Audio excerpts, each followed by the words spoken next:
Looking squarely in the mirror at the 45-year-old face, he decided there was not a single truth about which he was certain, so maybe he should run for office. He spoke aloud to the mirror in a theatrical baritone. "Today, a typical day in Southern California. 2,375 unemployed actors will phone their agents. 3 of them will receive callbacks, and I shall not be one of them." Then he added, "But maybe I'll catch him and tear the Velcro grin right off that smirky moosh."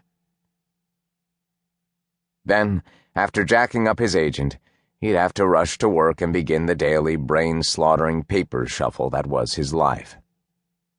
With a sigh that could blow out a bonfire, he adjusted his tie, brushed off his green-checked sport coat, collected his gun, badge, and handcuffs, and headed for the door. He hoped some junkie would burglarize his goddamn rat hole of an apartment so he could make an inflated insurance claim. It was 10:05 a.m. when he parked his Corvette on the street in North Park at the office of Orson Ellis Talent Unlimited. Orson was a failed talent agent, formerly of Hollywood, USA, now living in San Diego, California, who'd made a scientific study of his failure as a Hollywood agent, scientifically concluding that it was the result of his mother not dubbing him Marty, Michael, Mort, or some other name beginning in M. After locking his vet, he noticed a passing coach full of elderly tourists, probably going somewhere like La Jolla, where they discovered that they could spend 2 months at a timeshare at the Lawrence Welk Resort with unlimited golfing for what a simple frock would cost in a pricey La Jolla boutique. He knew that most of the seniors would be wearing walking shorts and would have varicose veins like leeches clinging to their poor old legs. He also realized that the seniors were not that much older than himself. It made him think of polyps. Before entering Orson Ellis Talent Unlimited, he decided that Mother Nature is a pitiless cunt. The agency was not impressive, but 30th Street and University Avenue was not a trendy address. Orson had decorated the place to make you think you could actually get a job there, until you realized that all the inscribed photos of famous movie stars lining the walls weren't Orson's clients, only people to whom he'd sucked up during his 20 years of failure in Hollywood. The new secretary was a lip-curler, even more hostile than the last one. She wore her blonde hair in a retro 1960s afro, bigger than Danny DeVito.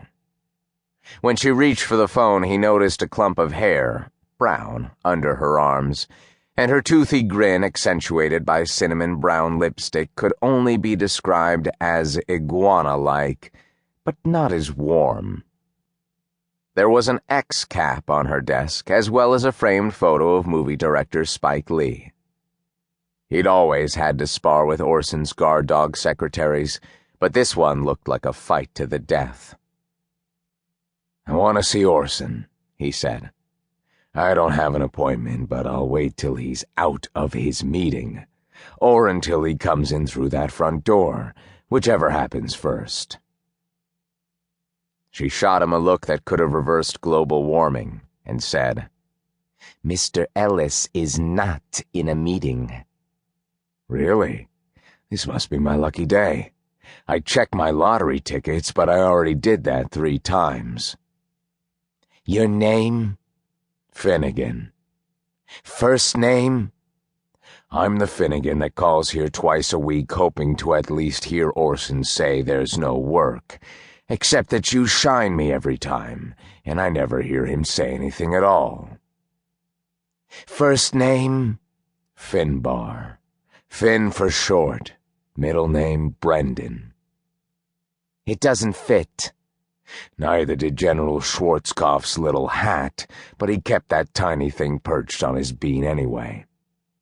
I'd tell my mother you don't approve, but she's dead." Like an eel this time. "I mean, Finnegan's like John Johnson or Will Williams. Why don't you pick a professional name?"